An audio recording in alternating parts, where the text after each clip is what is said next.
বিসমিল্লাহির রহমানির রহিম। প্রিয় শিক্ষার্থীরা, আশা করি তোমরা সবাই ভালো আছো।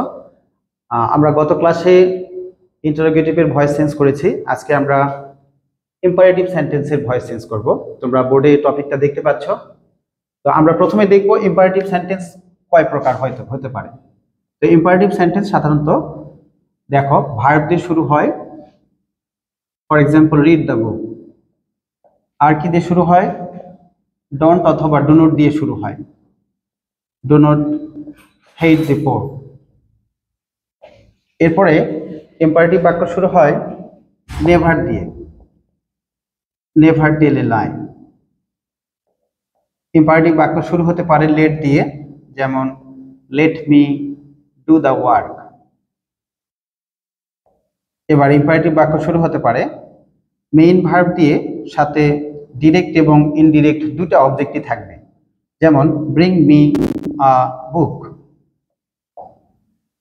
এরপর ইম্পারেটিভ বাক্য শুরু হতে পারে প্লিজ বা কাইন্ডলি দিয়ে।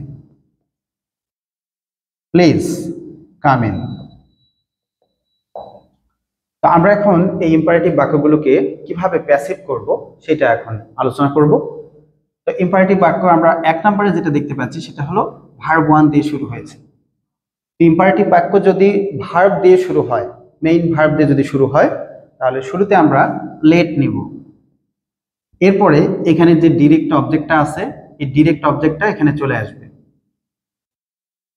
এরপরে আমরা বি নিব। আমরা ইম্পারেটিভ সেন্টেন্সে প্যাসিভের এক্সট্রা হেল্পিং ভার্ব হিসাবে সর্বদা বি নিব। বি ছাড়া অন্য কোনো হেল্পিং ভার্ব আমরা নিব না। এরপরে ফাইনালি আমাদের যে ভার্ব আছে মেইন, এটার ভার্ব 3 করব। তো রিড এর ভার্ব 3 হচ্ছে রেড। রিড এর verb 3 red. Read, red, red. তাহলে আমরা ফার্স্ট রুলটা করে ফেললাম। আমরা একটু সূত্রটা দেখব। সূত্রটা হচ্ছে লেট আসবে, এরপরে যে ডিরেক্ট অবজেক্ট আছে এই ডিরেক্ট অবজেক্টটা আমরা বসাবো, এরপরে বি দিব এবং ফাইনালি ভার্ব 3 করব। আশা করি তোমরা সবাই বুঝতে পেরেছো ফার্স্ট রুলটা, যে মেইন ভার্ব দিয়ে যদি শুরু হয় তাহলে প্রথমে আমাদের লেট নিতে হবে, এরপরে ডিরেক্ট অবজেক্ট বি, ভার্ব 3। আমরা সেকেন্ড রুলটাতে আসব। এইটা শুরু হয়েছে ডু নট দিয়ে। যদি ইম্পারেটিভ বাক্যটি ডু নট দিয়ে শুরু হয় তাহলে আমরা শুরুতে লেট নট নিব। ডু নটের জায়গাতে আমরা লেট নট নিব। এরপরে এখানে যে ডিরেক্ট অবজেক্ট আছে এই অবজেক্টটা এখানে নিয়ে আসব। তো আমরা অবজেক্টের সাবজেক্টিভ ফর্ম করতে পারবো না। ইম্পারেটিভ বাক্যে মনে রাখতে হবে যে আমরা যে অবজেক্ট আছে ডিরেক্ট সেটা বা ইনডিরেক্ট যে অবজেক্টই থাক না কেন, ওইটার সাবজেক্টিভ ফর্ম আমরা প্যাসিভে করতে পারবো না। তাহলে এখানে আমরা এখানে নিয়ে আসলাম ডিরেক্ট যে অবজেক্টটা আছে সেটা নিয়ে আসলাম। এরপরে আমরা বি দিব। তারপরে এই যে ভার্ব আছে হেইট, এর ভার্ব 3 করব। হেইট এর ভার্ব 3 হেইটেড। তাহলে এইটার আমরা সূত্র কি পেলাম? ডু নট থাকলে আমাদের কি করতে হবে? ডু নট থাকলে সূত্রটা হচ্ছে let not plus object plus be plus verb 3। তাহলে আমরা উপরের সূত্রটার সাথে যদি নিচের সূত্রটা একটু কম্পেয়ার করি তাহলে দেখতে পাবো যে এখানে যা যা ইনগ্রেডিয়েন্টস আছে, যা যা এলিমেন্টস আছে, এখানেও প্রায় সবই আছে, শুধু নোটটা এখানে এক্সট্রা যোগ হয়েছে। তাহলে ডু নট থাকলে লেট নট হবে, আর বাকি রুলগুলো সবই 1 নম্বরের মতো। এরপরে আমরা চলে যাব 3 নম্বর রুলে। এখানে আমরা দেখতে পাচ্ছি নেভার দিয়ে শুরু হয়েছে। তো যদি অ্যাক্টিভ ভয়েসে নেভার থাকে তাহলে প্যাসিভ ভয়েসে আমরা লেটের পরে নেভার নেব, লেট নেভার। এরপরে আমরা অবজেক্টটা নিব, এরপরে বি নিব এবং ফাইনালি এখানে যে ভার্ব আছে 1 এটাকে আমরা 3 করব। তাহলে টেলের ভার্ব 3 হচ্ছে টোল্ড। তাহলে এখানে আমরা কি সূত্রটা পেলাম? 3 নম্বরের যে সূত্রটা পেলাম সেটা হচ্ছে লেট নেভার। নেভার থাকলে আমরা লেট নেভার নিব plus object plus be plus verb 3। তো আমরা এখানে দেখলাম যে 1 এবং 2 এর মতোই এখানে শুধুমাত্র নেভারটা এক্সট্রা যোগ হয়েছে, তাছাড়া পুরো সূত্রটাই হচ্ছে 1 নম্বরের মতো। তো আমরা এই লেটের নিয়মটাকে প্যাসিভ আরেকভাবেও করতে পারবো, ঠিক আছে? তো আমরা লেটের পরে নোট দিয়ে করতে পারবো। এটা আমরা যদি অন্য নিয়মে করতে চাই তাহলে এইভাবে করব, let not lie be ever told. তো আমরা যার যেটা খুশি সেই নিয়মে করব। দুই নিয়মে আমরা নির্ভর থাকলে আমরা প্যাসিভ করতে পারবো।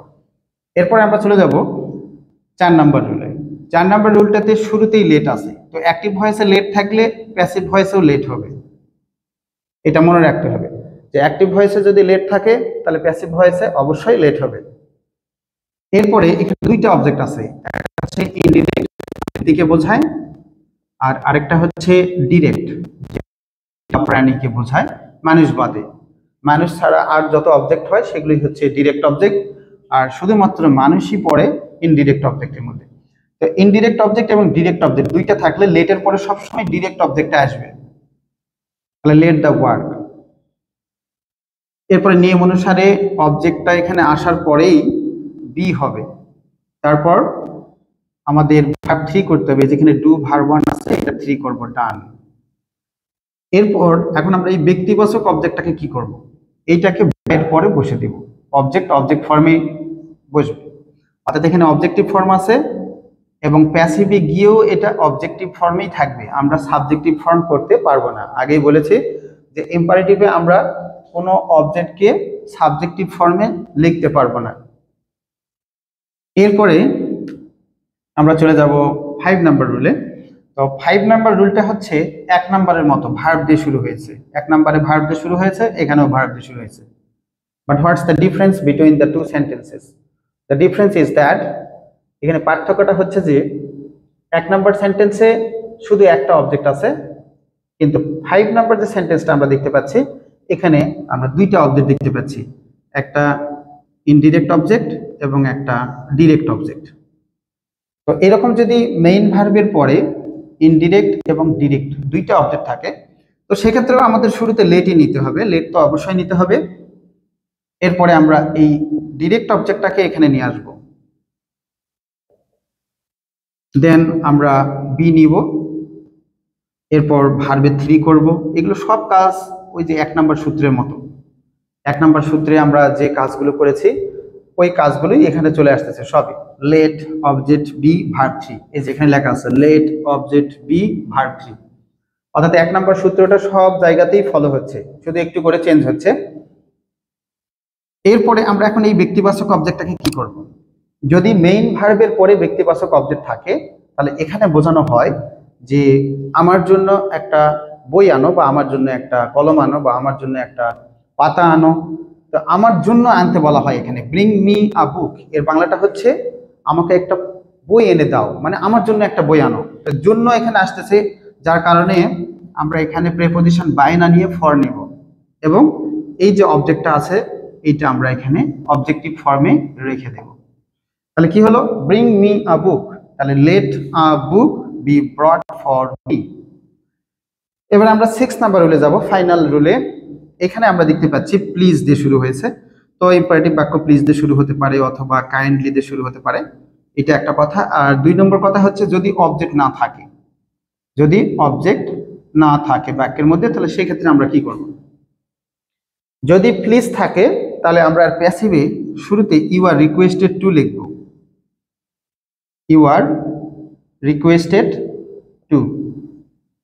এই একটা নিয়মে আমরা দেখতে পেলাম লেট আসলো না, 6 নাম্বার রুলটাতে শুধু লেট আসলো না। কেন আসলো না, কারণ এখানে ডিরেক্ট বা ইনডিরেক্ট কোনো অবজেক্টই নাই। যদি ডিরেক্ট বা ইনডিরেক্ট কোনো অবজেক্ট না থাকে বাক্যের মধ্যে, তাহলে সেক্ষেত্রে আমরা এই যে ইউ আর রিকোয়েস্টেড টু, অথবা বাক্যের প্রয়োজন অনুসারে ইউ আর অ্যাডভাইস টু, অথবা ইউ আর অর্ডার টু, এইভাবে আমরা অর্থ অনুসারে এই যে লাইন দেখা যাচ্ছে ইউ আর রিকোয়েস্টেড টু, বা ইউ আর অ্যাডভাইস টু, অথবা ইউ আর অর্ডার টু, এই লাইনগুলো আমরা শুরুতে নিব। নেওয়ার পরে এখানে ভার্ব 1 থেকে বাকি অংশটা আমরা বসিয়ে দিব। তাহলে প্লিজ ছিল, এই জন্য আমরা ইউ আর রিকোয়েস্টেড টু নিয়েছি, এরপরে কাম ইন এই অংশটা আমরা লিখব, তাহলে এটার ভয়েস চেঞ্জ হয়ে যাবে। আর যদি প্লিজ না থাকে, বাক্যটা দ্বারা যদি উপদেশ বোঝায়, তাহলে আমরা এখানে লিখব ইউ আর অ্যাডভাইস টু। যদি অনুরোধ বোঝায় তাহলে তো এটা ইউ আর রিকোয়েস্টেড টু, আর যদি আদেশ বোঝায় তাহলে আমরা লিখব ইউ আর অর্ডার টু, লেখার পরে ওই ভার্ব থেকে বাকি অংশ লিখবি, যে ভার্ব আছে এই ভার্ব থেকে বাকি অংশ লিখবো। কখন? যখন ইম্পারেটিভ বাক্যের মধ্যে অবজেক্ট থাকবে না, সেটা ডিরেক্ট হোক বা ইনডিরেক্ট হোক, কোনো অবজেক্ট যদি না থাকে। তাহলে আমরা আমাদের পুরো ক্লাসটা আজকে যা করলাম সেটা একটু রিক্যাপ করি, আমি আরেকবার বলে দিচ্ছি। তাহলে ইম্পারেটিভ বাক্য আমরা এখানে 1 নম্বরে যে রুলটা লিখেছি সেটা হচ্ছে ভার্ব ওয়ান দিয়ে শুরু, রিড দ্য বুক। তাহলে এইটার প্যাসিভ হবে, তাহলে ইম্পারেটিভ বাক্য ভার্ব দিয়ে শুরু হলে লেট হবে, তারপরে সাবজেক্টের তারপরে এখানে হচ্ছে অবজেক্ট যেটা আছে দ্য বুক, এইটা চলে আসবে এখানে। এরপরে ইম্পারেটিভ বাক্য সবসময় বি হবে, এবং ফাইনালি যে ভার্ব আছে এর 3 করব। ঠিক আছে? তাহলে রিড দ্য বুক এর প্যাসিভ হলো let the book be read. এবার 2 নম্বরে ডু নট থাকলে আমাদের 1 নম্বর যে সূত্রটা লিখেছি ওই সূত্রই ফলো হবে, শুধুমাত্র এখানে ডু নটের পরিবর্তে আমরা লেট নট নিব, তারপরে অবজেক্ট নিব, বি নিব, ভার্ব 3 নিব। নেভার যদি থাকে 3 নম্বরে যেটা দেখতে পাচ্ছি আমরা, নেভার থাকলে 1 নম্বর সূত্র সবই ফলো হবে, শুধু লেটের পরে এখানে নেভার নিতে হবে। তাহলে never tell a lie, let never a lie be told, মানে সব সূত্রই ঠিক আছে। আর 4 নম্বর সূত্রটাতে আমরা যেটা দেখতে পাচ্ছি সেটা হচ্ছে যদি লেট থাকে, 4 নম্বর বাক্যে যে বিষয়টা সেটা হচ্ছে শুরুতে লেট আছে, তাহলে অ্যাক্টিভে লেট থাকলে আমরা প্যাসিভে লেটই নিব। এরপরে এখানে আমরা ডিরেক্ট অবজেক্ট নিব, হ্যাঁ ডিরেক্ট অবজেক্ট নেওয়ার পরে এখানে বি নিব, তারপরে ভার্ব 3 করব, এরপরে বাই লেখার পরে ইনডিরেক্ট অবজেক্টটা বসে দেব, ইনডিরেক্ট অবজেক্টটা আমরা বাইয়ের পরে বসাবো। এটা হলো 4 নম্বরের সূত্র। যে 4 নম্বর বাক্যটা দেখা যাচ্ছে এর সূত্র হচ্ছে এইটা। এরপরে আমরা 5 নম্বরে যে বাক্যটা দেখতে পাচ্ছি সেটা হচ্ছে ব্রিং মি আ বুক, অর্থাৎ মেইন ভার্বের পরে ইনডিরেক্ট এবং ডিরেক্ট অবজেক্ট যদি থাকে তাহলে সেইটার ক্ষেত্রে আমাদের সূত্রটা কি হবে? এটার ক্ষেত্রে সূত্রটা হবে লেট, তারপরে এখানে ডিরেক্ট অবজেক্ট, এরপরে বি, এরপরে হচ্ছে ভার্ব 3, এরপর ফর লেখার পরে ওই ইনডিরেক্ট অবজেক্টটা বসে দেব, ফর লেখার পরে ইনডিরেক্ট অবজেক্ট। এবং 6 নাম্বার যে বাক্যটা আছে এটা সূত্র এখানে শেষে বলেই দেওয়া হলো যে প্লিজ থাকলে আমরা ইউ আর রিকোয়েস্টেড টু লিখব প্লাস ভার্ব থেকে বাকি অংশ, এবং প্লিজ ছাড়া যদি অন্য কোনো বাক্য হয়, যেমন যে বাক্যটির অবজেক্ট নেই, অবজেক্ট যদি না থাকে তাহলে সেক্ষেত্রে আমরা অবশ্যই বাক্যের অর্থ বুঝে you are advise to, you are order to, এই যে ফ্রেজগুলো দেখা যাচ্ছে সেগুলো আমরা ব্যবহার করব। করার পরে ভার্ব থেকে বাকি অংশ লিখব, যে ভার্বটি থাকবে যার সাথে কোনো অবজেক্ট নাই। যেমন গেট আউট, এখানে শুধু বলা হচ্ছে গেট আউট, তাহলে এই গেট আউটের মধ্যে কোনো অবজেক্ট নাই, আমরা কোনো অবজেক্ট এখানে দেখতে পাচ্ছি না। তাহলে অবজেক্ট যদি না থাকে তাহলে গেট আউট বলা হয় মানে এটা একটা অর্ডার করা হয়েছে। তাহলে এখানে আমরা লিখব ইউ আর অর্ডার টু, এখন এই যে ইউ আর অর্ডার টু লেখার পরে এই যে ভার্ব থেকে বাকি অংশ you are order to get out. ঠিক আছে? তাহলে আশা করি আমরা ইম্পারেটিভ সেন্টেন্সের যে প্যাসিভ ভয়েস সেটা বুঝতে পেরেছি, এবং প্রত্যেকটি বাক্য আমাদের প্যাসিভ থেকে আবার অ্যাক্টিভ করতে হবে। আমরা অ্যাক্টিভ থেকে প্যাসিভ করার জন্য যা যা কাজ করেছি, প্যাসিভ থেকে অ্যাক্টিভ করার সময় সেই জিনিসগুলো উল্টোভাবে আমাদের ট্রাই করতে হবে বা উল্টোভাবে প্র্যাকটিস করতে হবে। অর্থাৎ আমাদের প্রথমে প্যাসিভ লিখে এটার অ্যাক্টিভ করার জন্য কি করতে হবে? এই যে বির পরে যে ভার্বটি আছে এটা শুরুতে যাবে, তারপরে কি হবে? লেট উঠে যাবে, এরপরে বি উঠে যাবে, এবং এই যে দা বুক আছে অবজেক্ট, এইটা মেইন ভার্বের পরে যাবে। এইভাবে প্যাসিভ থেকে আমাদের অ্যাক্টিভ করতে হবে। আশা করি তোমরা সবাই ক্লাসটি উপভোগ করেছো। ধন্যবাদ সবাইকে।